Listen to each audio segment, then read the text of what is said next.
all 3 size 15 seed beads of that first row of beads you placed. Your stone should be tightly in place, but this next step is an option.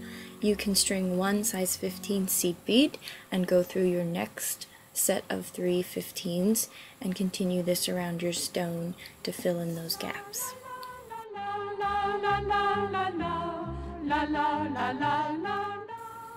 Now I like to go through my beadwork again to reinforce those last few rows that are holding my stone tightly in place. And after you do this, you can weave your way back down to one of those outside size 11 round beads so that you're coming out of one of those beads. Now you're going to create a loop that you can use to attach a jump ring or a bail piece to and hang this like a pendant, or you can use them in earring design. So go ahead and string an odd number of beads.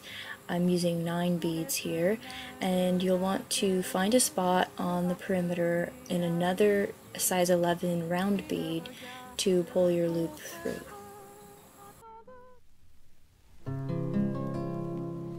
La la la la la la la la la la la la la la la la la la la.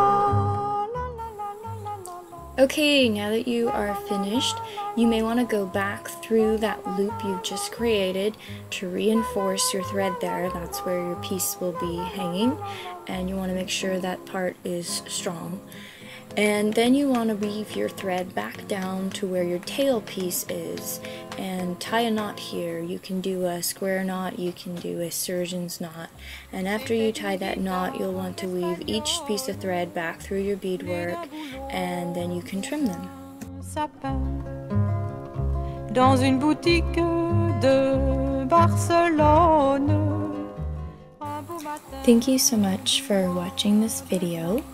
If you do live in the greater Sacramento area or the Bay Area in Northern California, please do make a trip out to visit our store. It's in downtown Vacaville on Main Street, and we do have all the materials there that you would need to complete this project.